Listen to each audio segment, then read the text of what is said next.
जब आपने अपनी रियल एस्टेट जर्नी शुरू की, तो वो पहली बड़ी प्रॉपर्टी डील कौन-सी थी जिससे आपको बहुत कुछ सीखने को मिला? सो इनिशियली कोई भी डील बड़ी आदमी नहीं कर सकता क्योंकि वो लर्निंग फेज़ होता है। But I am very happy when I close beyond my limits. तो सबसे पहला हमारा ट्रांज़ैक्शन था बड़ा वाला, it is around 30,000 square feet of warehouse dealing in Rajkot. और आपका वो एक्सपीरियंस जब किसी एनआरआई क्लाइंट को अहमदाबाद रियल एस्टेट मार्केट की पोटेंशियल समझ आई है? एनआरआई के दिमाग में काफ़ी सारे क्वेश्चंस होते हैं कि क्या होगा, कैसे होगा? ट्रस्ट बिल्ड करना पड़ता है।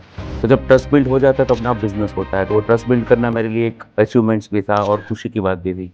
ऐसी कोई डील आपकी जहाँ पे पार्किंग की वजह से डील कैंसल हुई हो? लॉट्स ऑफ प्रॉपर्टी होल्ड पे चली जाती है जब पार्किंग नहीं होता। क्योंकि हर बिज़नेस आज के दिन में डिपेंड रहता है पार्किंग के। Specially we are into leasing and pre-launch investment, so customer वही देखता है कि जब मैं शोरूम लूँगा, तो किसी ब्रांड को लीज़ पे दूँगा, तो ब्रांड को कितना कम्फर्ट आना चाहिए because of the facility given by the developer and parking is very major role nowadays. Okay, कोई ऐसा आपका एक्सपीरियंस रहा है आपके क्लाइंट के साथ जहाँ पे आपके लिए भी आई ओपनर रहा हो कि भई the clients are now thinking into this direction? काफ़ी सारे एक्सपीरियंस रहते हैं, कभी हाइट को लेके, कभी फ्रंटेज को लेके, कभी डिज़ाइन प्रोडक्ट का लेके, कभी एमिनिटीज़ को लेके, कभी पार्किंग को लेके। तो there are lots of things a client और brand will consider when they look at the property.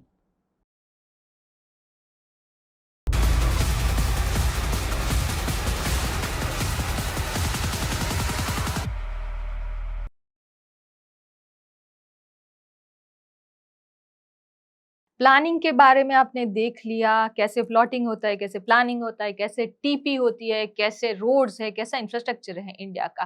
But क्या आपने सोचा है कि अगर आपको रियल एस्टेट इन्वेस्टमेंट करना है, तो आप कैसे करेंगे? कमर्शियल में करेंगे या रेसिडेंशियल में करेंगे? कौन-सी जगह पे करेंगे, कौन से सिटी में करेंगे? ये सारे सवालों के जवाब के लिए आज हमारे साथ एक प्रॉपर्टी रियल्टर जुड़े हुए हैं, जो काफ़ी नीश लोगों के प्रॉपर्टी इन्वेस्टमेंट के लिए जाने जाते हैं। इनका नाम है Kamal Dakshini. We are joined today by him to know more about the real estate scope, कि रियल एस्टेट का स्कोप क्या है, क्या प्राइजेस बढ़ रही है या क्या प्राइजेस स्टेगनेंट है, क्या प्राइजेस कम होगी, ये सही टाइम है प्रॉपर्टी इन्वेस्टमेंट करने का, या फिर हम थोड़ा सा रुक जाएं। इन सारे सवालों के जवाब आज आपको इस पॉडकास्ट में मिलने वाले हैं। Thank you. So Kamal sir, we welcome you to our business and beyond podcast. Thank you.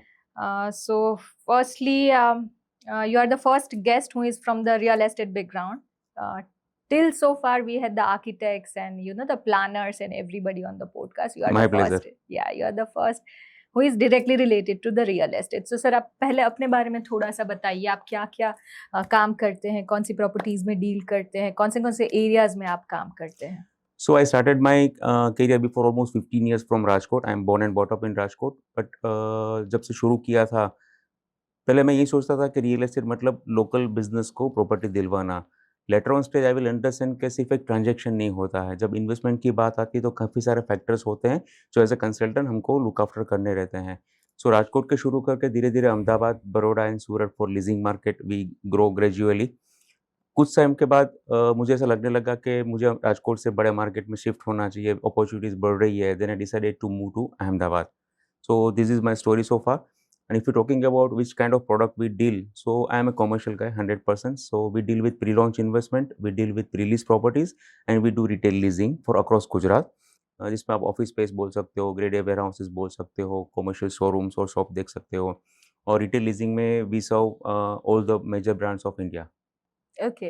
So my another question to you is right now अभी रियल एस्टेट के बारे में, उसके प्राइजेस के बारे में बहुत अप डाउन एंड रूमर्स भी चल रहे, शायद सब किसी को राइट सिचुएशन पता भी नहीं है।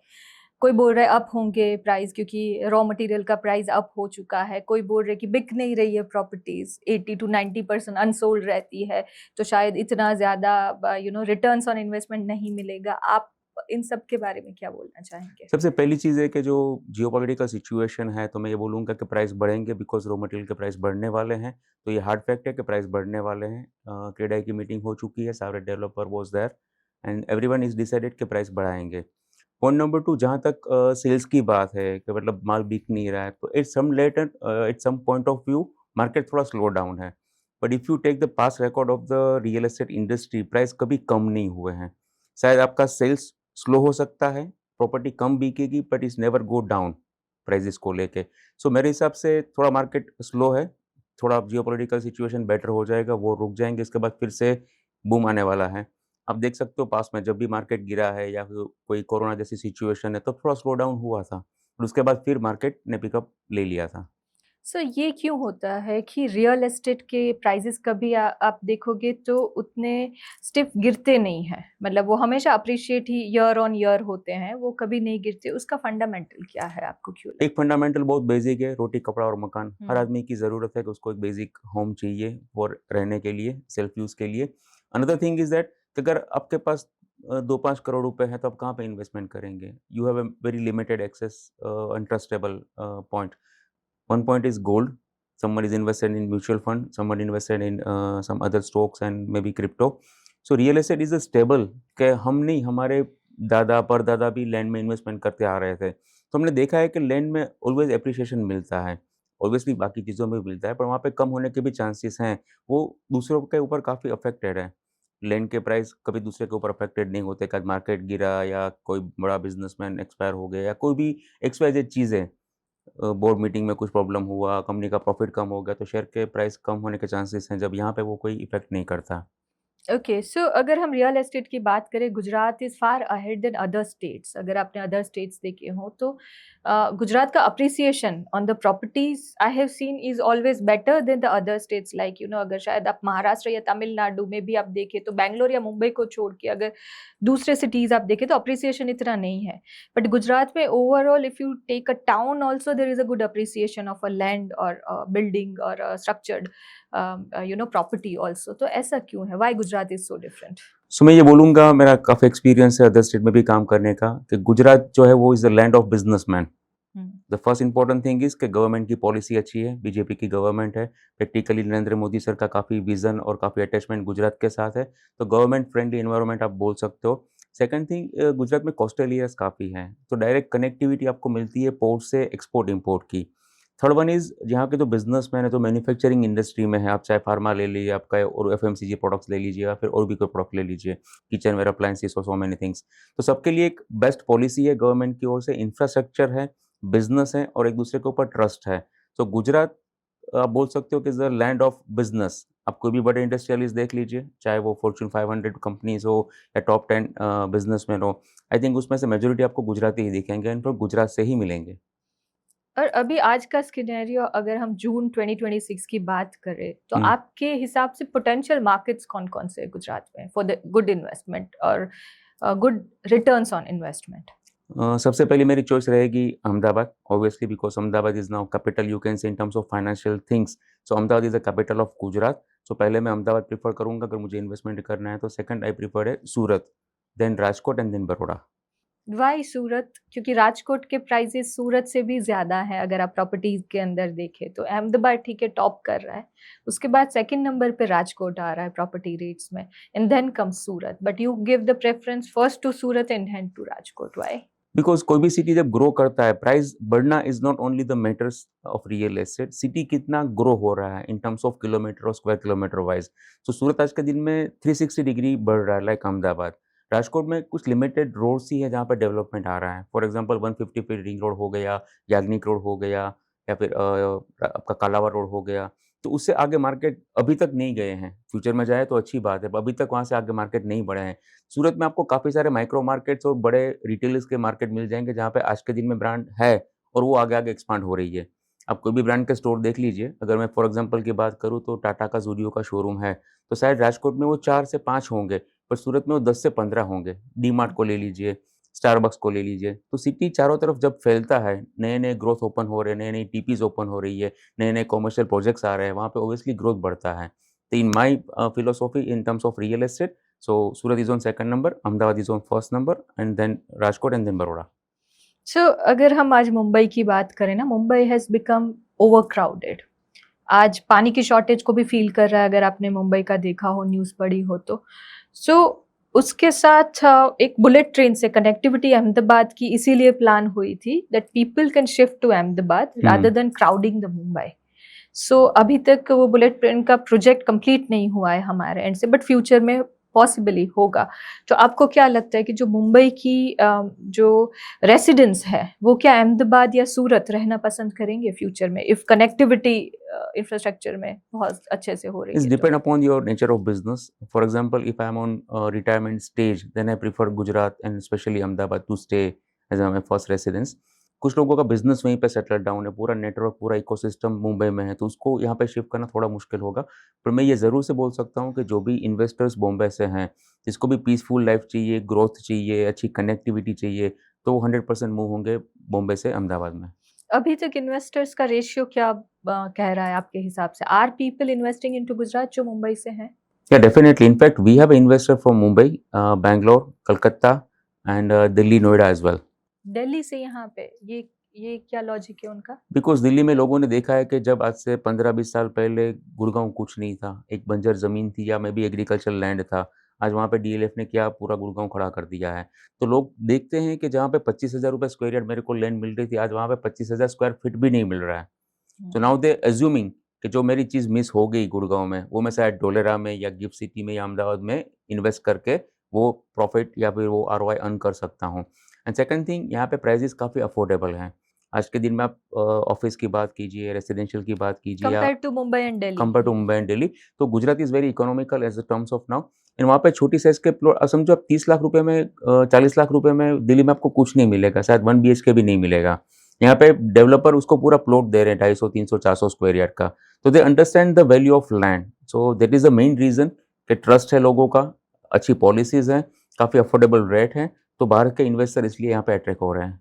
ओके, अगर हम धोलेरा की बात करें, आपने धोलेरा बोला, तो उसके बारे में उसका क्या डेवलपमेंट हो रहा है अभी? अप्रिसिएशन क्या होने वाला है धोलेरा में? कौन-सी इन्वेस्टमेंट अपॉर्च्युनिटीज़ है, आप उसके बारे में कुछ बता पाएँ जब तो? मैं इनिशियली ढोलेरा विज़िट करता था क्लाइंट के साथ, तब वहाँ पे कुछ नहीं था, इनफैक्ट रोड्स भी नहीं थी। हम लोगों को बहुत दूर से समझाना पड़ता था कि सर यहाँ पे फ्लोटिंग स्कीम आ रहा है।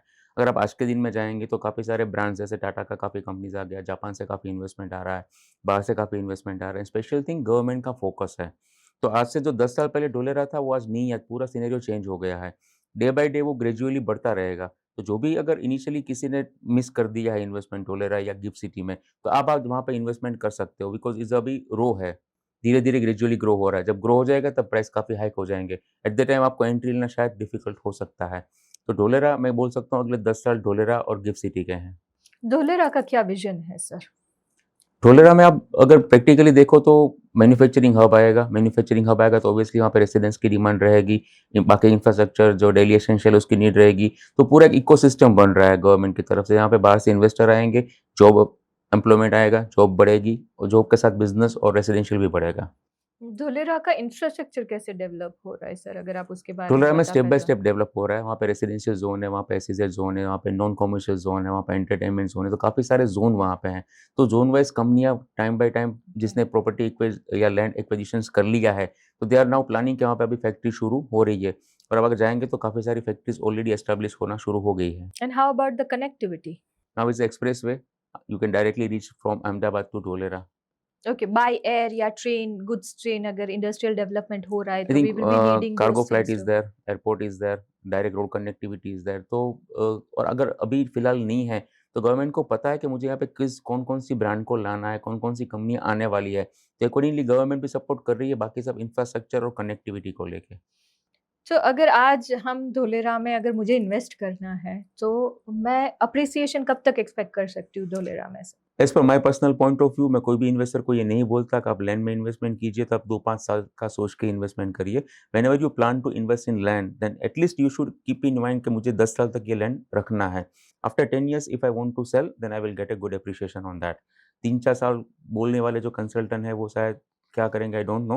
बट मैं हमेशा मेरे इन्वेस्टर को बोलता हूँ कि लैंड में कर रहे हो तो you keep holding for 10 years. Okay, and now we come to the GIFT city. हुँ। सो गिफ्ट सिटी जो प्रोजेक्ट बना था, आई थिंक उसको 15 साल हो चुके हैं जब वो शुरू हुआ था। आज भी डेवलपमेंट अगर मेरे हिसाब से देखा जाए तो बहुत स्लो है गिफ्ट सिटी का।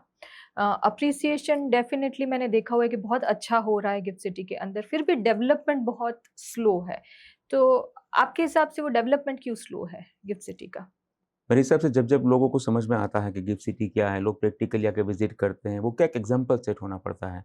अब इनिशियली 5 बिल्डिंग बने, बनने में 3, 4, 5 साल लग गए, अप्रूवल्स आ गए, लोग रहना शुरू हो गए, धीरे-धीरे प्राइस बढ़ा। तो आज हमारे पास एक सक्सेस स्टोरी है कि मैंने 3 करोड़ का फ्लैट लिया, ऑफ़िस लिया, तो आज उसके साढ़े 4, 5 करोड़ रुपए हो गए हैं या एक्स-वाई-ज़ेड अमाउंट हो गया है। तो now I have example. So people start believing now and there are lots of investment coming from outside of Gujarat as well into GIFT city.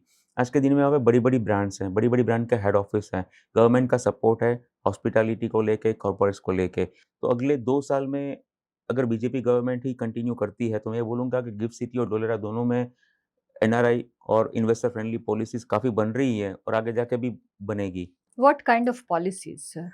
Policies for example एक तो आपको पता होगा liquor policy is there. Second thing वहाँ पे जो भी SEZ में बिज़नेस करता है उसके कुछ साल तक टैक्स का बेनिफिट मिलता है। थर्ड थिंग अगर मैं गांधीनगर गिफ्ट सिटी में कुछ भी इन्वेस्टमेंट या ऑफिस करता हूँ तो कनेक्टिविटी आज के दिन में Gandhinagar is become a twin city of Ahmedabad. तो अहमदाबाद से कनेक्टिविटी काफ़ी ईज़ी है। मैं हैसल फ्री आधे घंटे में अहमदाबाद से गांधीनगर पहुँच सकता हूँ। और कंपनी के लिए वहाँ पे जो बिल्डिंग इंफ्रास्ट्रक्चर मिलता है पूरा सिटी स्मार्ट है, ड्रेनेज सिस्टम पूरा अंडरलाइन है अंडर द वो है ज़मीन के नीचे। सो मेरे हिसाब से जो भी डेवलपमेंट आ रहा है उसको क्या चाहिए? गवर्नमेंट फ्रेंडली पॉलिसीज़, अच्छे डेवलपर, अच्छी कनेक्टिविटी एंड अच्छा एक पूरा इकोसिस्टम जो बिज़नेस में बढ़ाने में हेल्प करे। तो वही अटैक करेगा नए टैलेंट को जो बाहर से आ रहे हैं। तो वो सारी चीज़ें अभी गवर्नमेंट उसके ऊपर काम कर रही है, कुछ हद तक काम हो गया है। सो मैं बोल सकता हूँ कि अगर कोई कंपनी बाहर से आना चाहती है, in terms of office space लेना चाहती है, एसईजेड और नॉन एसईजेड दोनों स्पेस में, तो gift city is a good option. एक लिकर पॉलिसीज़ की जब हम बात करते हैं, वो बहुत ज़्यादा कंट्रोवर्शियल हो जाता है because there is in Gujarat कभी भी लिकर अलाउड नहीं रहा है और लिकर बैन रहा है गुजरात के अंदर। Gujarat has been a dry state since many years I can say. Right. तो जब गिफ्ट सिटी में लिकर पॉलिसीज़ इंट्रोड्यूस कर रही है गवर्नमेंट, उसके पीछे क्या रीज़न है? तो मेरी first reason as per my best knowledge is to attract crowd from outside the India and outside the state. क्योंकि जैसे हम यहाँ पे रेगुलर टी, कॉफ़ी कंज़्यूम करते हैं, जैसे वहाँ पे वो लोग बियर और लिकर कंज़्यूम करते हैं। हाँ, कुछ तक उसके ऊपर रिस्ट्रिक्ट होना चाहिए, गिफ्ट सिटी विदिन प्रीमाइसेस में जो भी मिल रहा है वो। But mainly attract the talent, attract the brands and attract the tourism is the main thing. Okay और आईटी इंडस्ट्री की हम अगर बात करें तो आईटी इंडस्ट्री बैंगलोर में सबसे ज़्यादा डेवलप्ड हुई, हैदराबाद में ज़्यादा डेवलप्ड हुई। बट अभी भी गिफ्ट सिटी में उतनी आईटी कंपनीज़ नहीं हैं सर। गुजरात को अगर हम कंसीडर करें तो गिफ्ट सिटी को शायद वही विज़न से डेवलप किया गया था कि that can be equivalent to Bangalore and Hyderabad.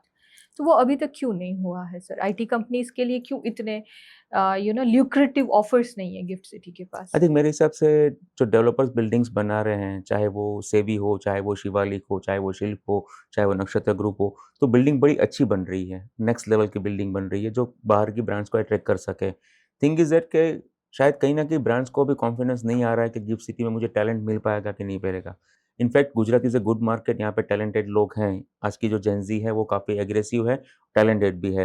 तो धीरे-धीरे शुरुआत हो चुकी है।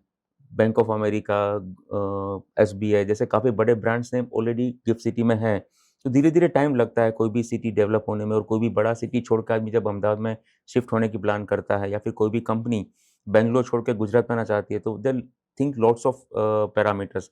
तो मेरे हिसाब से धीरे-धीरे वो वेव शुरू हो चुकी है और आगे जाके वो और भी बढ़ने वाली है। आप जब कमर्शियल प्रॉपर्टीज़ में इन्वेस्टमेंट कराते हो, जो इन्वेस्टर्स होते हैं वो कौन-सी कैटेगरी होती है? Either they are business class और या हाई एंड जॉब क्लास भी होते हैं जो कमर्शियल्स में इन्वेस्ट कर रहे हैं इट अभी? Is a mix and match majority मैं बोल सकता हूँ 75% is businessman, 25% is a salaried person because investment में बिज़नेसमैन के पास लिक्विडिटी कंपैरेटिव ज़्यादा होती है, तो फ्यूचर के बारे में सोचते हैं। कभी-कभी उसको लगता है कि मेरे बिज़नेस से ज़्यादा मैं इसमें आरओआई कमा पाऊँगा, तो फिर वो इन्वेस्टमेंट करते हैं। Sometimes is for passive income, they invest in pre-lease property and sometimes they think के ये मेरी नेक्स्ट जनरेशन के लिए मैं इन्वेस्टमेंट करके जा रहा हूँ, तो नेक्स्ट जनरेशन उसका लीवरेज ले सकती है।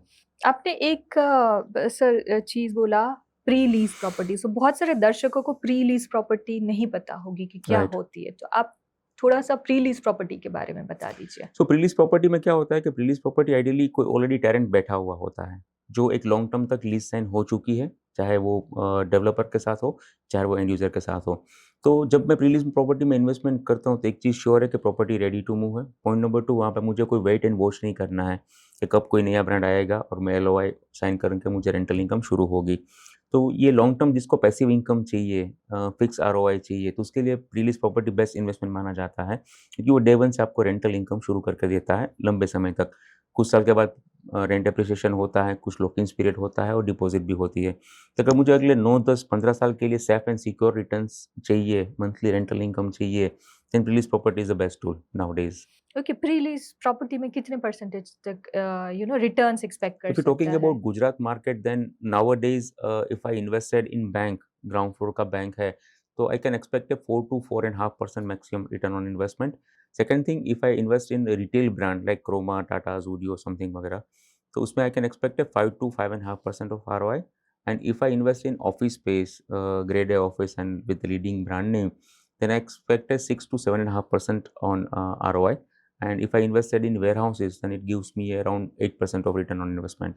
और मिनिमम से मैक्सिमम लॉक इन पीरियड्स क्या रहता है ये pre lease actually properties banks का? में लॉक इन नहीं होता है, क्योंकि बैंक अपने आप में एक बड़ा ब्रांड नेम है, ओके। तो वो लॉक इन नहीं देते हैं। बाकी रिटेल के ब्रांड ऑफिस में लॉक इन होता है। और if you start about investment, तो आप 1 करोड़ से भी शुरू कर सकते हैं, sometime is below 1 crore. So 1 crore to there is no limit of pre-lease, 15, 20, 25 crore तक आप कर सकते हो।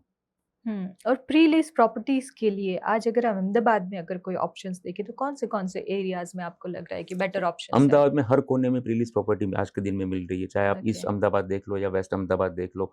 Specially Sindhu Bhavan road, ISKCON आमली रोड, शेला, भोपाल साउथ भोपाल, वैष्णो देवी हो गया, सैटेलाइट हो गया, वस्त्रापुर हो गया, गुरुकुल एरिया हो गया। तो सारी जगह पे आपको कहीं न कहीं प्रीलीज़ प्रॉपर्टी मिल जाएगी, बिकॉज़ डेवलपर को ये प्रॉपर्टी रखनी नहीं होती है। या कुछ इन्वेस्टर ऐसे ही होते हैं जो प्री लॉन्च में इन्वेस्टमेंट करते हैं, फिर उसको लीज़ करते हैं, फिर उसको बेच के फिर नई जगह इन्वेस्टमेंट करते हैं। तो it's a on going cycle. आपको अहमदाबाद में मेजर सभी अच्छी जगह पे आपको कुछ ना कुछ रिलीज़ ऑप्शन मिल जाएँगे। ओके, सो अगर हम प्री लीज प्रॉपर्टीज की बात करें सर तो एरिया वाइज उसके रेट्स डिफरेंट होते हैं हुँ। प्रॉपर्टीज के। तो कैसे डेवलपर्स डिसाइड करते हैं कि यहाँ पे ये रेट होना चाहिए, इस एरिया में ये रेट होना चाहिए या फिर ये नया एरिया हमें ओपन करना है प्रॉपर्टीज के लिए? जब रिलीज़ प्रॉपर्टी कोई भी डेवलपर या इन्वेस्टर बेचने के लिए प्लान करता है, तो वो फर्स्ट थिंग देखता है रिटर्न ऑन इन्वेस्टमेंट। कि अगर मैं 4% से कम रिटर्न दूँगा तो कोई मुझे बायर नहीं मिलेगा। वो 5.5-6% वो दे नहीं सकता, क्योंकि आज के दिन हुँ, में प्रॉपर्टी के रेट जितने बढ़ रहे हैं, उतने शायद रेंटल यील्ड नहीं बढ़ रहा है। हुँ, बैंक्स आपको 200-300 रुपए स्क्वायर फुट का रेट नहीं देगी एज़ हुँ। अ रेंट। तो वो मिक्स एंड मैच होता है कि मार्केट प्राइस क्या है, उससे थोड़ा प्रीमियम मैं ले सकता हूँ। और जो रिटर्न ऑन इन्वेस्टमेंट मेरी प्रॉपर्टी में आ रहा है, उसका रिवर्स कैलकुलेशन करके अगर 4.5-5% आरओआई मिल रहा है, that is the best deal for investor.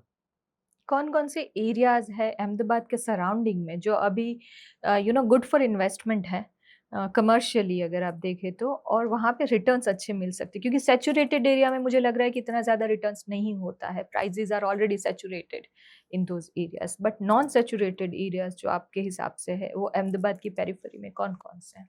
अगर आप एसपी रिंग रोड के आगे की बात करते हैं, वस्त्राल हो गया, ज़ुंडाल हो गया, तो वो सारे लोकेशन है जहाँ पे अभी इतने डिमांड्स हैं, बस सप्लाई कम है। अगर मैं एसपी रोड के इस तरफ की बात करूँ, near to this Thaltej and Gurukul, तो I consider Shilaj, Vapa, this VIP road, club 07 road. वहाँ पे क्या होता है कि छोटे पोटे पॉकेट्स हैं, छोटी टिकट साइज़ है, तो किसी को अगर स्मॉल इन्वेस्टमेंट से शुरू करना है अहमदाबाद में, तो वो छोटे शोरूम्स या छोटी शॉप्स या छोटी ऑफिस में शुरू कर सकते हैं।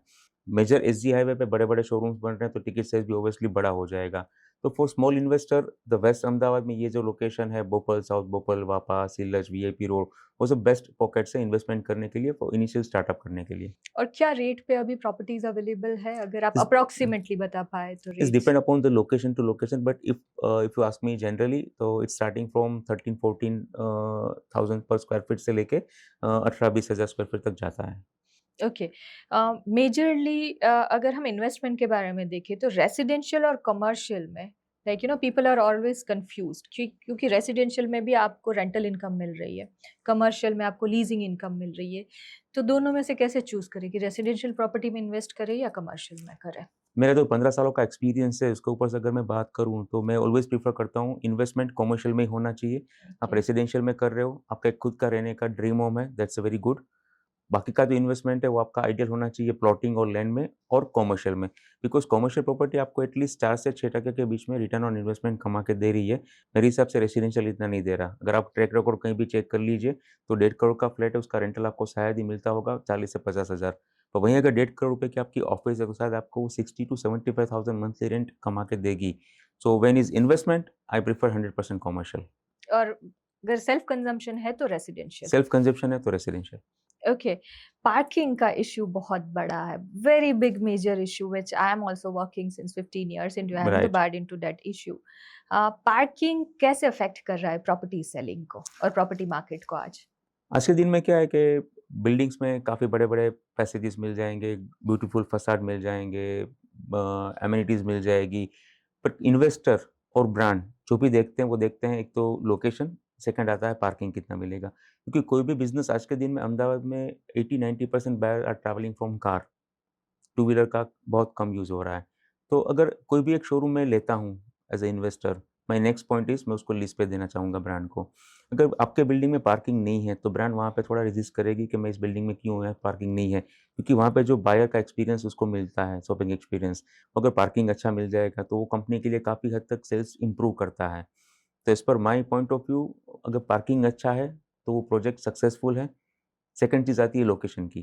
तो इसका मिक्स एंड मैच आपको रखना चाहिए कि हर एक बिल्डिंग में sufficient owner parking as well as visitor parking होना चाहिए। सर हमने बात किया था भाई कि पार्किंग कैसे अफेक्ट कर रहा है प्रॉपर्टी सेलिंग को, आप उसके बारे में और कुछ ज़्यादा बता पाएँ तो? इनफैक्ट मैं 3 दिन पहले ही जस्ट क्रॉस हो रहा था गुरुकुल से आगे, और मैंने देखा कि ट्रैफिक पुलिस कार और टॉइंग कर रही है, लॉक लगा रही है। वहाँ पे शोरूम था रिलायंस स्मार्ट का। तो मैं जस्ट सोच रहा था कि आदमी शॉपिंग के लिए जाता है रिलायंस, डीमार्ट जैसी ब्रांड में टू सेव द मनी। जब बाहर आके देखता है ₹500 का, ₹1000 का चालान आ गया, तो वहाँ पे 2 इम्पैक्ट होते हैं। शायद एज़ ए बायर मैं यहाँ पे सेकंड टाइम शॉपिंग करने ना जाऊँ। So brand lose their business. Sometimes ये भी होता है कि फ्रीक्वेंटली कंप्लेंट जाती है ब्रांड के पास, तो ब्रांड इज़ थिंकिंग कि भाई मेरे लिए राइट जगह है कि नहीं है। Rather I shift my showrooms to another building जहाँ पे अच्छी मुझे पार्किंग मिले। तो as a investor is a loss of rental और as a brand is a loss of my revenue. So आगे का जो मार्जिन का पार्किंग रहता है, फिर रोड के ऊपर का जो पार्किंग का मार्जिन रहता है, वो अगर बेटर है, तो बाय डिफ़ॉल्ट आपका बिज़नेस बढ़ने वाला है और ब्रांड एज़ अ इन्वेस्टर जो ब्रांड मुझे अभी रेंटल दे रही है या फिर मेरी प्रीमाइसेस में लीज़ पे है, वो लॉन्ग टर्म तक कहीं पे जाने वाली नहीं है। तो parking is doing a very major role in every commercial properties. So आपकी प्री लीजिंग प्रॉपर्टीज़ में आपकी जो ब्रांड्स आ रही है, वो क्या पार्किंग के लिए डिमांड करती है हमेशा? आइडियली जो फ्रंट साइड में मार्जिन डेवलपर रखते हैं, वो ज़्यादातर उसी शोरूम से बिलॉन्ग करता है, ऐसा हम मानते हैं। इसके अलावा दे एक्सपेक्ट कि अगर मुझे बेसमेंट में या कहीं पे थोड़ा अलॉटेड पार्किंग मिल जाए, ताकि मेरे स्टाफ जो है, हमारे कंपनी के बॉस कभी आए या फिर कोई विज़िटर पार्किंग आए या फिर आगे जगह ना हो, तो फिर हम उसको बेसमेंट में पार्क करवा के कर सकते हैं। इनफैक्ट कुछ ब्रांड्स अभी वैले पार्किंग शुरू कर दिया है, कि वो अपनी टीम रखती है, जो बेसमेंट में जाके पार्क करते आते हैं। तो आज के दिन में जो ब्रांड की एक्सपेक्टेशन होती है, वो अगर एक मैं 2000 स्क्वायर फीट का शोरूम लेता हूँ for example, at least I can expect मुझे आप 4 से 5 गाड़ी का पार्किंग दो, बाकी थोड़ा बहुत टू व्हीलर का पार्किंग दो। जब हम डेवलपर्स के पॉइंट ऑफ व्यू से सर देखते हैं ना, तो पार्किंग उनके लिए शायद एक added burden in the cost होता है, क्योंकि they it is not a saleable thing, वो हुँ, सेल नहीं कर सकते पार्किंग को, they can only give the allotment of the parking. But वहीं पे अगर हम डिमांड देखें तो पार्किंग की बहुत ज़्यादा डिमांड है, क्योंकि एक गाड़ी जब एक आप शोरूम से खरीद के आते हो, उसके लिए 5 जगह पे पार्किंग चाहिए, because you go to mall, you go to restaurant, you go to hospital, तो ऐसे मिला के 5 जगह पे उसका पार्किंग क्रिएट करना पड़ता है। हुँ। एक कार के सामने 5 पार्किंग की डिमांड क्रिएट होती है। उसको अभी आपको लग रहा है कि डेवलपर्स मीट कर पा रहे हैं? कुछ हद तक कुछ डेवलपर को पता है कि पार्किंग कितना ज़रूरी है, उन लोगों ने शुरू कर दिया है। जो लोग नहीं दे रहे हैं, शायद उसकी प्रॉपर्टी बिकने में उसको प्रॉब्लम आएगी। क्योंकि एज़ अ बायर जब हम कस्टमर को मिलते हैं, तो एज़ अ रियल्टर वो हमको पहले पूछते हैं, कमल कि मेरे फॉर एग्ज़ाम्पल अब आपको छोटा-सा एग्ज़ाम्पल देता हूँ, तो मुझे अगर 2000 स्क्वायर फीट का ऑफ़िस भी लेना है, तो एक मेरी और मेरी वाइफ़ की कार हो गई, मेरे स्टाफ में एक और कार हो गई, बाकी 8 से 10 टू व्हीलर हो गए। अगर मेरे यहाँ कोई विज़िटर आ रहा है, तो at least I expect 1 visitor parking for my office. तो आज के दिन में सभी लोग पार्किंग का देखते हैं, क्योंकि जब पार्किंग नहीं मिलता है ना, तो लोग थोड़ा आलसी बन जाते हैं आपके ऑफ़िस तक पहुँचने के लिए, और कहीं न कहीं वो मेरे बिज़नेस को भी अफ़ेक्ट करता है। विज़िटर्स मेरे कम हो जाते हैं कि सर आपके यहाँ तो पार्किंग ही नहीं मिलती।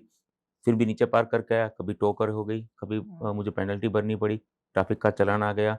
तो कहीं न कहीं वो बिज़नेस को इम्पैक्ट करता है, और आज के दिन में जो भी प्रीमियम और एचएनआईज़ बिज़नेसमैन हैं, वो ऐसी जगह ढूँढते हैं जहाँ पे पार्किंग मैक्सिमम हो। क्योंकि वहाँ पे आने वाला भी आदमी एचएनआई होगा, वीआईपी होगा, बहुत इम्पोर्टेंट होगा उसके लिए। तो उसको कम्फ़र्ट कैसे दिया जाए, वो भी आज के दिन में एज़ अ इन्वेस्टर और एज़ एन यूज़र लोग सोचना शुरू कर दिया है। तो आज के दिन में जो भी डेवलपर पार्किंग अच्छा देगा, उसका प्रोडक्ट बहुत ईज़िली और फास्ट सेलिंग होगा। सर, आपके हिसाब से अहमदाबाद एंड राजकोट में आपने काम किया हुआ है, तो कौन से ऐसे डेवलपर्स हैं जिनकी प्रॉपर्टीज़ तो बहुत अच्छी है बट उन्होंने पार्किंग भी बहुत बढ़िया दिया हुआ है उनकी प्रॉपर्टीज़ में? राजकोट की बात करें तो there are lots of group like Pride group है वहाँ पे, फिर आरके ग्रुप है, अनंत ग्रुप है, बाकी तीनों हमारे कस्टमर्स दैट्स ग्रेट। हैं।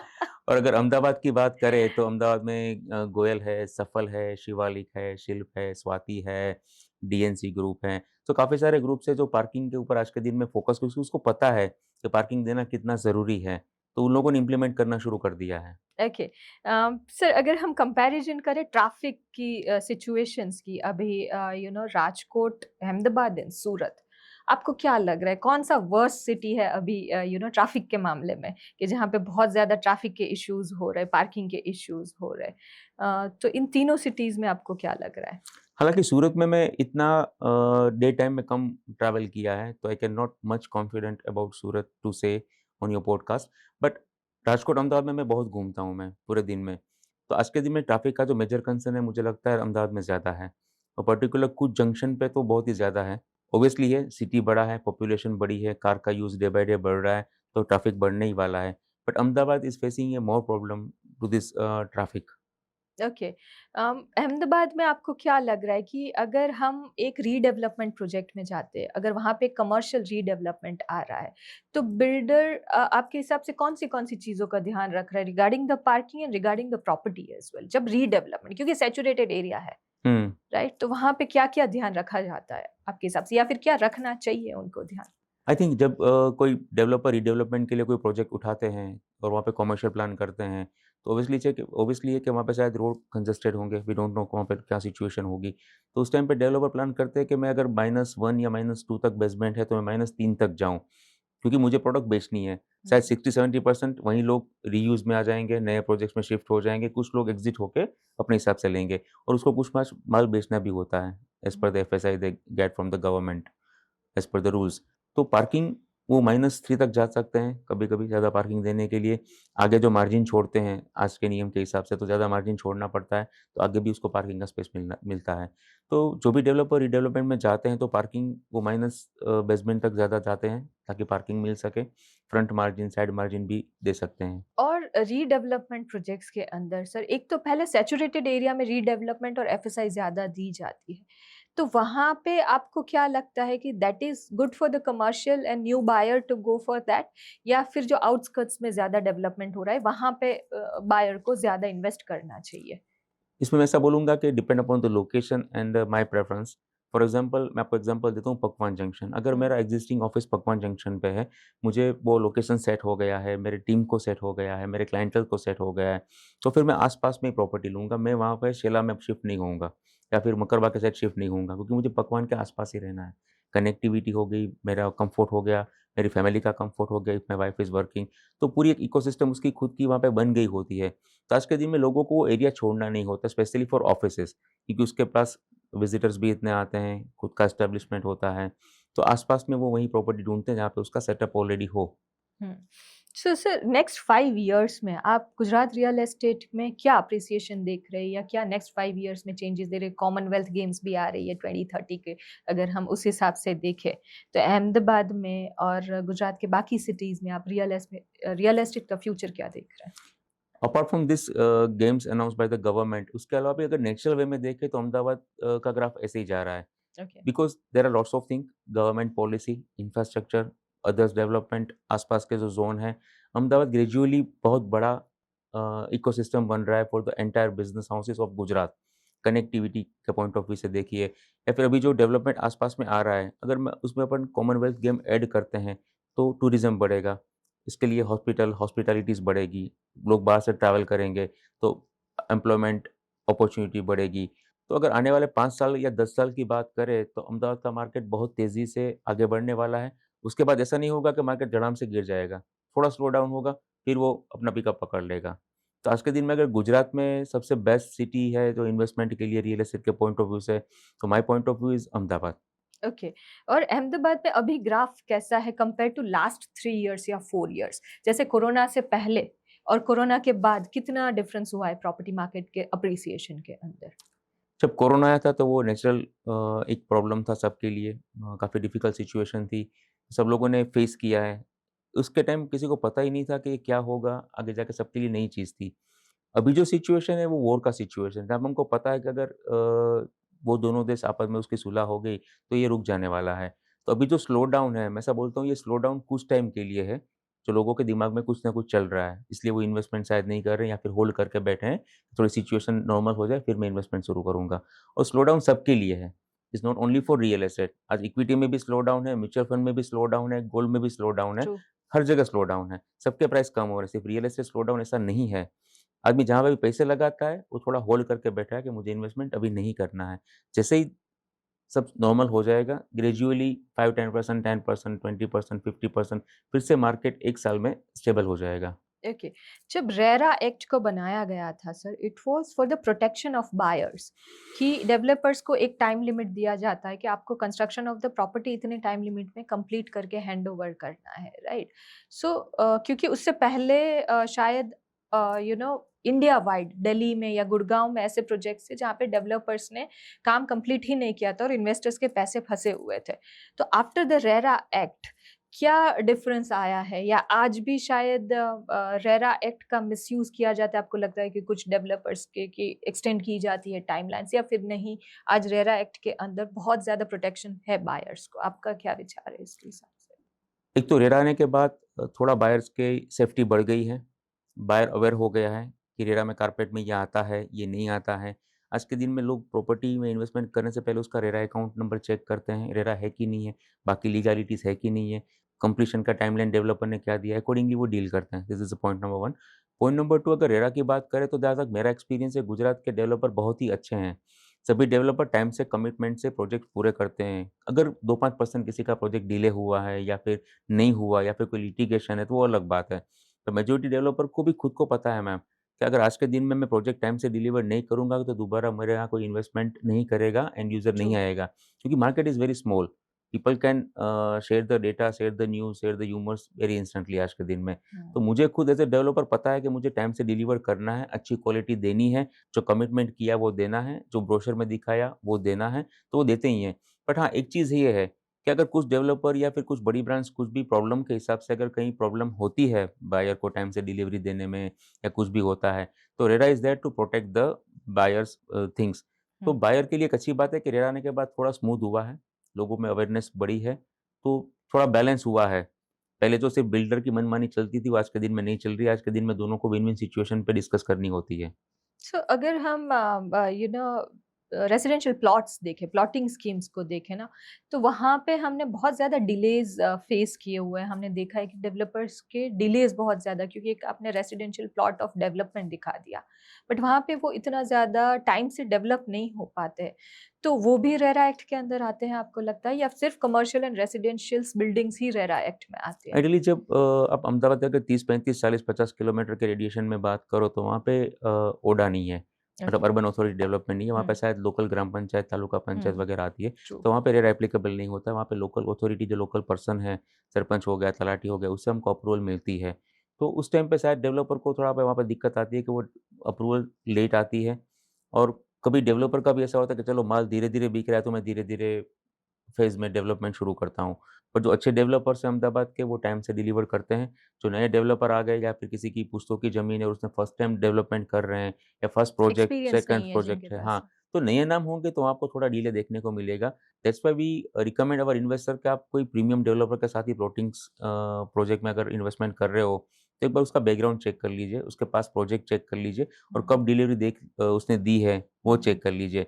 और एज़ अ कंसल्टेंट हमारा भी एक ये फ़र्ज़ बनता है कि हम भी अपने कस्टमर को वही चीज़ सजेस्ट करें, जिसकी डिलीवरी टाइम से एक्सपेक्टेड हो, पास प्रोजेक्ट टाइमली डिलीवर किए हो और जैसा बोला, जैसा कमिट किया, वैसा ही डिलीवर किया हुआ हो।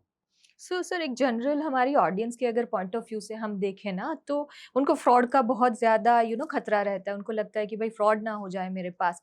तो अगर उनको कोई प्रॉपर्टी कमर्शियल कंस्ट्रक्टेड प्रॉपर्टी लेनी है कि उनको प्री इन्वेस्टमेंट अभी अगर करना है before the property is in construction, या फिर उनको प्लॉटिंग स्कीम लेनी है, तो उन्हें कौन-कौन सी चीज़ें डेवलपर के बारे में चेक करनी है या तो प्रोजेक्ट के बारे में चेक करनी है ताकि they can be rest assure कि यहाँ पे नहीं हो सकता घपला? राइट। फर्स्ट पॉइंट, डेवलपर का रेपुटेशन चेक कर लीजिए कि हुँ। कितने साल से इंडस्ट्री में है। उसकी वेबसाइट या उससे आप ब्रोशर में भी देख सकते हो पास कितने प्रोजेक्ट कंप्लीट किए हैं। वहाँ पे सब चीज़ स्मूथ है कि नहीं है, टाइम से पोजीशन मिला, जो बोला वही दिया गया कि नहीं, एक वो चीज़ है। सेकंड थिंग, रेरा तो है ही, मतलब उसका बिल्डिंग का प्लान पास हो गया, परमिशन आ गया है, अकॉर्डिंगली वो बिल्डिंग बनाने वाले हैं। कब तक बिल्डिंग खत्म होगा वो भी उसने टाइमलाइन गवर्नमेंट को दे के रखी है। और मेरे हिसाब से सबसे ज़्यादा जो रियल एस्टेट में आज के दिन में लोग देखते हैं वो ट्रस्ट है। हुँ। अगर मैं नया आदमी हूँ, पहला प्रोजेक्ट कर रहा हूँ, मैं कितना भी कंप्लाइन फ़ॉलो कर लूँ, स्टिल पीपल आर थिंकिंग कि कमल भाई प्रोजेक्ट पूरा कर पाएँगे कि नहीं कर पाएँगे। अगर यहीं पे जगह पे शिवालिक हो, शिल्प हो, सफल हो, गोयल हो, स्वाति हो, तो लोगों का एक ट्रस्ट है उसके ऊपर, कि वो राइट। काफ़ी सालों से हैं, they are second and brands, third generation है, बिग काफ़ी ब्रांड्स। प्रीमियम प्रोजेक्ट्स डिलीवर कर चुके हैं, तो इसमें ट्रू। मैं आँख बंद करके ट्रस्ट कर सकता हूँ। तो हुँ। Trust factor is very important. बाकी रेरा अपनी जगह पे सही है, बिल्डर अपनी जगह पे सही है, पर जिस डेवलपर को पता है कि मुझे कस्टमर का रिटेंशन चाहिए, मुझे उसी कस्टमर से दूसरा बिज़नेस चाहिए, उसके रेफ़रेंस से दूसरा बिज़नेस चाहिए, वो ऑलवेज़ टाइम से डिलीवर करते हैं प्रोडक्ट। क्योंकि इंफ्रास्ट्रक्चर इंडस्ट्री में क्या होता है कमाल सर कि बहुत सारे न्यू डेवलपर्स या बहुत सारे अनएक्सपीरियंस्ड डेवलपर्स आ गए हैं, जिनके पास ऐसे ही ज़मीन पड़ी है but they are not professionally developers. तो उनकी वजह से बहुत अच्छी ब्रांड्स और रेप्यूटेड डेवलपर्स का नाम भी खराब होता है। So people do not differentiate कि भाई ये ब्रांड के साथ मैं जा रहा हूँ तो उसकी एक्स कॉस्ट लगेगी। हाँ, मैं एक नॉन रेप्यूटेड डेवलपर के साथ जा रहा हूँ तो उसका मुझे ये शायद ये मेरे ड्रॉबैक्स हो सकते हैं हो वहाँ सकते हैं। पे, राइट? तो वहाँ पे आप क्या रिकमेंड करेंगे? अगर बायर है, फर्स्ट टाइम बायर है, शायद उनको प्रॉपर्टी खरीदने का एक्सपीरियंस नहीं है, नए यंग बायर्स है, उनको कैसे देखना चाहिए और कौन सी प्रॉपर्टीज़ के साथ जाना चाहिए अपने बजट के साथ और कौन से डेवलपर्स के साथ जाना चाहिए if they are buying their first first तो आप प्रॉपर्टी? लोकेशन एनालिसिस कर सकते हो कि मेरी नीड और मेरी गोल और फ्यूचर में जो प्लानिंग है उसके हिसाब से कौन सा लोकेशन मेरे लिए सही है। फिर आता है डेवलपर, डेवलपर का पास्ट रिकॉर्ड आप चेक कर सकते हो, अदरवाइज़ कोई प्रोफेशनल एक्सपीरियंस रियल्टर है, आप उसके भी कंसर्न कर सकते हो। बाकी आप उसके सोशल मीडिया हैंडल भी चेक कर सकते हो कि उसने पहले क्या दिखाया था, आज के दिन में क्या डिलीवर कर रहा है। मे बी वेबसाइट और यूट्यूब के वीडियो के थ्रू आपको पता लग जाएगा कि रॉ कैसा था और प्रोडक्ट फिनिश प्रोडक्ट कैसा है। तो एक तो developer, location, past project, other document और लीगल कंप्लायंसेस, ये 4-5 चीज़ आप देख के कर सकते हो। अगर आपको उसमें इतना डीप एक्सपीरियंस नहीं है, तो आप कोई एक्सपीरियंस रियल्टर का कॉन्टैक्ट कर सकते हो, जिसके ऊपर आपको ट्रस्ट हो। तो वो भी आपको पूरी इन्फॉर्मेशन निकाल के देगा, क्योंकि हम लोग इस इंडस्ट्री में काफ़ी सालों से होते हैं। तो हमको पता है कि ये डेवलपर ने 2014 में शुरू किया था, 18 का कमिटमेंट था, मतलब 19 में दे दिया, मतलब ठीक है 6, 7, 8 महीने प्लस माइनस हो सकते हैं हुँ। प्रोजेक्ट्स में। पर अगर किसी ने 2018 का कमिटमेंट किया और 2022 तक प्रोजेक्ट उसने डिलीवर नहीं किया, तो हम वहाँ पे खुद रेड फ्लैग लगा देते हैं कि सर ये डेवलपर का प्रोजेक्ट टाइम से खत्म नहीं होता, अब यहाँ पे इन्वेस्टमेंट करना हमारे हिसाब से एडवाइजेबल नहीं है। तो प्रोफेशनल रियल्टर का काम ही यही होता है, अपने इन्वेस्टर को गाइड करना, सजेस्ट करना, पूरा due diligence on behalf of investor हम लोग खुद करते हैं। सर रियल्टर्स की अगर हम सर्विसेज के बारे में बात करें ना तो बहुत सारे लोग ऐसे सोचने वाले भी होंगे कि भाई हमें रियल्टर्स वही प्रॉपर्टी पुश करेगा जिनको वो ज्यादा कमीशन दे रहे हैं या ज्यादा ब्रोकरेज दे रहे हैं वो। सो आप इस मीथ को बस्ट करना चाहेंगे as a realtor, property realtor? Definitely, जैसे हर आदमी एक नहीं होता, हम्म। जैसे हर रियल्टर एक जैसे नहीं होते। कुछ 2-5% रियल्टर के हिसाब से पूरी कम्युनिटी के ऊपर ये सब क्वेश्चन्स मार्क आते हैं। बट अगर मैं मेरी बात करूँ तो हम कभी ब्रोकरेज के पीछे नहीं दौड़ते, क्योंकि ब्रोकरेज, मैडम मैं बोलता हूँ, ब्रोकरेज एक बार आपको मिलने वाली है। हम्म। जो आप क्लाइंट लूज़ करोगे वो लाइफ टाइम लूज़ करोगे। ट्रू। ऐसा हो सकता है कि अगर मैंने आपको अच्छी सर्विस दी, बेटर प्रोडक्ट दी, ट्रस्टी डेवलपर के साथ आपने इन्वेस्टमेंट किया, तो आप आपके फैमिली में मुझे रिकमेंड करोगे। ट्रू। तो रियल एस्टेट में सबसे ज़्यादा चीज़ जो काम आती है वो होता है ट्रस्ट और रेफरेंस, जो over a period of experience आदमी कमाता है। एक गलत प्रोडक्ट आपका पूरा 14, 15, 10 सालों की मेहनत बेकार कर देता है। ट्रू। तो मेरे हिसाब से 80-90% रियल एस्टेट कंसल्टेंट ये नहीं देखते कहाँ कमीशन ज़्यादा मिलता है। हाँ, वो इम्पोर्टेंस ज़रूरी है, कमीशन क्या मिलता है, क्योंकि हमारा घर उसके ऊपर ही चलता है। ट्रू। इट्स बट अर्निंग ऐसा नहीं पार्ट। है कि मुझे ज़्यादा कमीशन मिलेगा तो ज़्यादा प्रमोट करूँगा, क्योंकि वो हम्म। प्रमोट मैं एक बार करूँगा। आज के दिन में इन्वेस्टर भी बहुत स्मार्ट हैं, वो समझ जाते हैं कि प्रोडक्ट मेरे को चिपका रहा है। हम्म। वो भी ट्रू। अपने हिसाब से आर-एन-डी करके आते हैं, उसके पास भी इन्फॉर्मेशन गैदर के आज के दिन में काफ़ी सोर्स हैं कलेक्ट करने के। तो ऐसा नहीं है कि ज़्यादा कमीशन मिलने वाले ही प्रोडक्ट हम प्रोजेक्ट प्रपोज़ करते हैं। हम ये देखते हैं कि कस्टमर का इंटरेस्ट किसमें बना रहता है, कितना जल्दी वो एग्ज़िट कर पाता है अगर उसको एग्ज़िट करना है तो, और लॉन्ग टर्म उसको रहने के लिए चाहिए तो कहाँ पे वो पीसफुली रह सकता है, क्योंकि वो आपका पहला ड्रीम होम या ड्रीम ऑफ़िस हो सकता है। So we never play with investors money. Sir एक दूसरा मिथ ये है रियल्टर्स के बारे में कि लोग सोचते हैं कि अगर मैं रियल्टर्स के थ्रू जाऊँगा, प्रॉपर्टी रियल्टर्स के थ्रू मैं जाऊँगी अगर, तो उनका कमीशन ऐड होके मुझे प्रॉपर्टी का कॉस्ट लगेगा। अगर मैं डायरेक्टली जा रही हूँ बिल्डर के पास तो शायद वो उतना पैसा मुझे कम करके दे तो मेरा फ़ायदा हो जाए। सो ये मिथ भी आप क्या बस्ट करना चाहेंगे? कुछ इन्वेस्टर को ऐसा लगता है और कुछ इन्वेस्टर ऐसे होते भी हैं जो हुँ, हमसे मतलब चेक करके फिर डायरेक्ट जाके डील करने का ट्राई करते हैं। बट उसमें 2 चीज़ है मैडम, मैं तो एक तो ये बोलूँगा, एक तो प्री लॉन्च प्रोजेक्ट्स में या डेवलपर के प्रोजेक्ट्स में हम लोग ब्रोकरेज चार्ज नहीं करते, मतलब आपको मुझे कुछ नहीं देना है।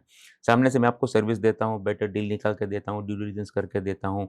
आपको पूरे 2-3 साल का टेन्योर है, वहाँ पे आपको सपोर्ट और हैंड होल्डिंग करते हैं। तो आपको कुछ प्रॉब्लम होना नहीं चाहिए, पॉइंट नंबर 1। पॉइंट नंबर 2, आपकी जो कैपिटल लग रही है प्रोजेक्ट में, वो हम सेफ और सिक्योर करने का ट्राई करते हैं। कब वो सही हैंड में जा रहा है, सही डेवलपर के पास जा रहा है, तो वो आपके लिए एक बेनिफिट है। पॉइंट नंबर 3, अगर कोई ऐसा सोचता है कि ये developer with consultant, without consult में रेट डिफरेंट करता है, तो ऐसा नहीं होता है। फॉर एग्ज़ाम्पल ₹2 की कॉस्ट आ रही है, अगर आप कंसल्टेंट के थ्रू जाते हैं तो वो ₹2 का 2.20 नहीं होता, वो अपने प्रॉफिट मार्जिन में से हमको निकाल के देते हैं। And hmm, when any developer plan a project, जैसे काफ़ी सारे वो कॉस्ट प्लान करते हैं, उसमें एक मार्केटिंग और ब्रोकरेज का कॉस्ट भी होता है, कि ये प्रोजेक्ट बेचने के लिए मुझे फॉर एग्ज़ाम्पल ₹2 करोड़ का मार्केटिंग बजट है मेरा, और मेरा ₹3 करोड़ ब्रोकरेज जाने वाला है फॉर एग्ज़ाम्पल।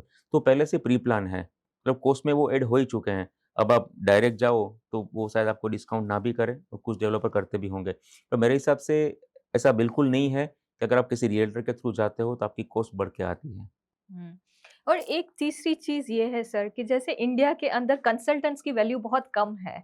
अगर आप अदर कंट्रीज़ में देखें ना वहाँ पे कंसल्टेंट्स की वैल्यू ज़्यादा है क्योंकि यहाँ पे लोगों को लगता है कि मुझे सब पता है, मुझे कंसल्टेंट नहीं चाहिए, नहीं चाहिए। मैं खुद इतना महान हूँ व्हिच आई से इन सार्काज़म हुँ। कि लोगों को लगता है कि भाई एवरीबॉडी इज़ एमबीए मैंने બધું આવડે છે, राइट? सो ऐसे क्लाइंट्स भी आप डील करते हो कि जिनको लगता है कि नहीं उनको सब पता है, एक कंसल्टेंट को नहीं पता है प्रॉपर्टी का? आइडियली जिसके पास मैडम ज़्यादा पैसे हैं ना, उसके पास एक प्रॉब्लम होती है, उसके पास टाइम नहीं होता है। तो वो ट्रू, कभी खुद बिल्डर के यहाँ नहीं जाता, क्योंकि वो ट्रू। खुद भी एचएनआई होता है, वो हुँ, खुद डेवलपर के नहीं जाता, वो खुद हाँ, नेगोशिएट नहीं करता, वो इन्वेंटरी ढूँढने में ऑनलाइन पोर्टल, हुँ, व्हाट्सएप ग्रुप चेक करने में टाइम नहीं लगाता। वो क्या करता है, एक अच्छे रिएल्टर को बुलाता है कि this is my choice, this hmm, is my budget, hmm, give me a good deal. उसको हुँ, पता है कि ये पूरा चैट जीपीटी और एआई की तरह पूरा सर्च करके मुझे फिनिश प्रोडक्ट देगा कि सर आपके लिए ये 3 प्रोडक्ट बेटर है, ट्रू, ये रेट पे आपको डील मिल जाएगा and this is the deal. तो जिसके पास टाइम है, वो शायद घूम के कंसल्टेंट को अवॉइड कर सकते हैं, पर जिसको सेफ, सिक्योर और बेटर डील चाहिए, वो हमेशा रियल्टर को प्रेफ़र करते हैं। और इनफैक्ट हमारी जो बॉडी है, NAR India, National Association of Realtors, वो भी यही प्रेफ़र करती है कि आप हमेशा कोई ट्रांज़ैक्शन करें तो चैनल पार्टनर के थ्रू ही ट्रू करें, ही ताकि करें। आपका चैनल पार्टनर खुद रेरा अप्रूव्ड होते हैं, बिल्डिंग भी आपको रेरा अप्रूव मिल जाएगी, और जो भी ड्यू डिलिजेंस करने होते हैं, वो एक रियल्टर करके आपको देता है with the very nominal cost, and sometimes there is no cost. There is no तो आपको कॉस्ट। क्या प्रॉब्लम होना चाहिए, आपको सेफ और बेटर डील मिल रही है तो। ओके, तो शायद हम ये सोच सकते हैं कि एक कंसल्टेंट को अप्रोच करना क्योंकि वो बहुत सालों से यही कर रहा है, which is a good idea rather than आप एक नए सब्जेक्ट को एक्सप्लोर करो, समझो। क्योंकि आप समझोगे, आप प्रॉपर्टी डील करोगे एज़ अ न्यू बायर तो शायद आप कहीं पे कुछ चूक जाओगे। क्योंकि आपके पास जो रियल्टर्स के पास नॉलेज होता है इतने सालों का, वो आपके पास कुछ वीक्स या कुछ मंथ्स में नहीं आ सकता। I agree to that. But अब जो नए यंग जेनज़ी इन्वेस्टर्स हैं, अगर उनको इन्वेस्ट करना है प्रॉपर्टीज़ तो एज़ अ कंसल्टेंट आप उनको क्या-क्या एडवाइस करोगे?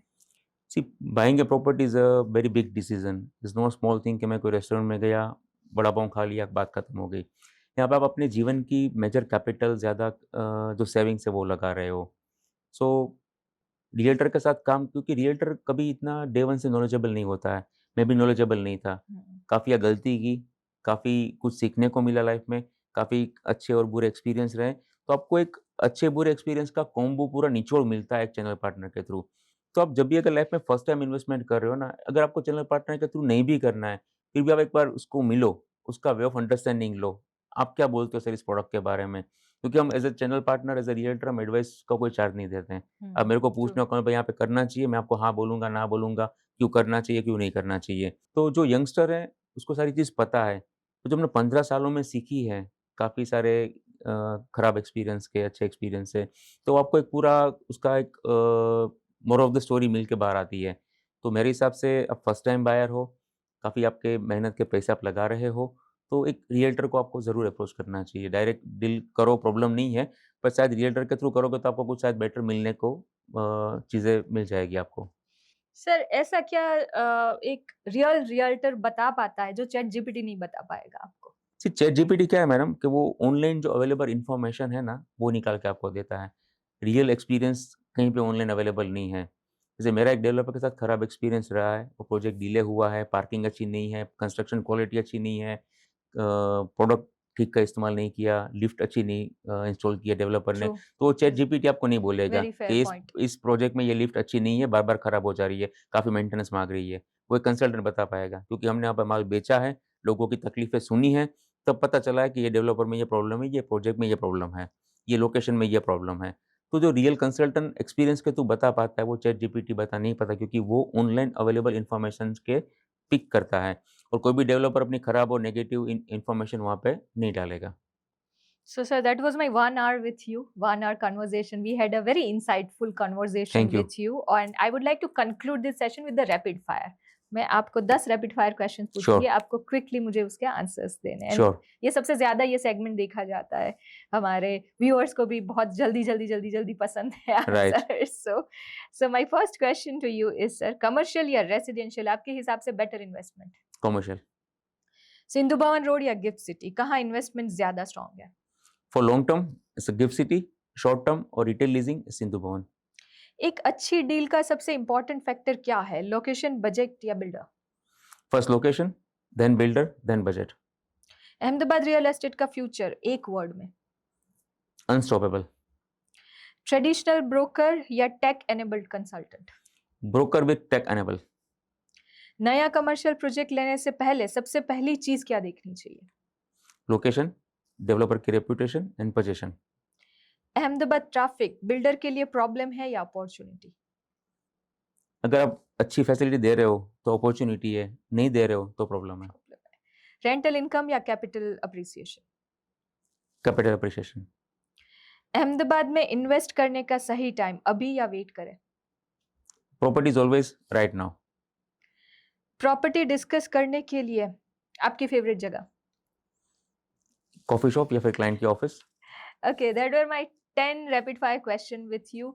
आपको ये एपिसोड कैसा लगा आप बताइएगा, because this is the first time I have an infrastructure related guest with me जिनको रियल में इंफ्रास्ट्रक्चर डीलिंग के बारे में पता है, जिन्हें पता है कि कहाँ कौन सी प्रॉपर्टी लेनी चाहिए, कहाँ कौन सी प्रॉपर्टी नहीं लेनी चाहिए। इन सारी चीज़ों के लिए आप हमारा पॉडकास्ट देख सकते हैं। हमारे गेस्ट की सारी information we have given in the caption, आप जाके वहाँ पे उनका कॉन्टेक्ट भी कर सकते हैं। आप डेवलपर है तो भी उनका कॉन्टेक्ट कर सकते हैं, आपको अगर प्रॉपर्टी लेनी है तो भी आप उनका कॉन्टेक्ट कर सकते हैं। अभी ये अहमदाबाद में काम कर रहे हैं, सो अहमदाबाद के related he is the best option and best realtor who can help you right now with. अब अगर आप ऐसे ही और भी पॉडकास्ट जानना चाहते हैं, आप चाहते हैं कि मैं आपके सामने लाऊं, तो प्लीज हमारी चैनल को सब्सक्राइब कीजिएगा, क्योंकि 80 to 90% पीपल जो हमारे पॉडकास्ट देख रहे हैं वो हमारी चैनल को सब्सक्राइब नहीं कर रहे। बट अगर आप सब्सक्राइब करेंगे तो आपको पता चलेगा कि आगे कौन कौन से गेस्ट हमारे आ रहे हैं और आपका नॉलेज बढ़ेगा। आपको ये पॉडकास्ट कैसा लगा आप प्लीज मुझे कमेंट्स में बताइएगा। Thank you. So today I was with Hiral ma'am, and I'm very good to know about his working profile and working experience. तो हिरल मैडम का जो प्रोफाइल और वर्किंग एक्सपीरियंस है वो काफ़ी नीश है। She is a parking consultant for developers और for new projects. Sir जब भी मेरे 14 सालों में जब भी मैंने देखा है ना, डेवलपर प्लॉट आइडेंटिफाई करने के बाद सीधा आर्किटेक्ट के पास जाते हैं कि सर इसमें डिज़ाइन बनाइए, कितना हाइट निकलेगा, कितना ये निकलेगा, कितना मेरा सेलेबल कारपेट निकलेगा, मुझे दिन के एक प्रॉफिट निकाल के दीजिए। उसके बाद तुरंत वो आगे का काम शुरू करते हैं। बट मेजर डेवलपर ये मिस करते हैं कि अगर मेरा बिल्डिंग मैं बना रहा हूँ, अच्छा बिल्डिंग बना रहा हूँ, मुझे फास्ट सेलिंग चाहिए, इन्वेस्टर को अट्रैक्ट करना है, तो मुझे मेरे बिल्डिंग में अच्छा पार्किंग चाहिए। और आपको अच्छा पार्किंग कौन दिलाएगा? एक अच्छा पार्किंग कंसल्टेंट। तो हर एक डेवलपर की ये काफ़ी इंपॉर्टेंट चीज़ है कि आपको अगर फास्ट प्रोडक्ट बेचनी है, इन्वेस्टर को अट्रैक्ट करना है आज के दिन में अहमदाबाद जैसे सिटी में, तो आपको एक अच्छा पार्किंग कंसल्टेंट चाहिए। और मेरे हिसाब से Hiral ma'am is the best parking consultant in Ahmedabad, thank you. जो आपको मतलब उसको हायर करना चाहिए अपने प्रोजेक्ट के लिए। और अगर आप उसको हायर नहीं करते हो तो आपको एक बार ज़रूर मिलना चाहिए कि मैडम आपके हिसाब से क्या बेटर मिल सकता है। अगर आपको बेटर डील मिल रही है तो आप उसको आप हायर कर सकते हो। This is my one line for Hiral ma'am. Sir first book is launching soon, इसकी पहली 100 कॉपीज आ रही है, so I am giving this pre launch book to sir Kamal sir, thank you. So he can show to the clients कि आपको अगर property bye करनी उससे पहले क्या क्या चेकलिस्ट होना चाहिए, वो मेरे एक्सपीरियंस के हिसाब से मैंने लिखा हुआ है। So definitely you can go and check it, online also it is available, and you can check it offline also. It's Thank very you sir. valuable gift for me. Thank you. Thank you sir.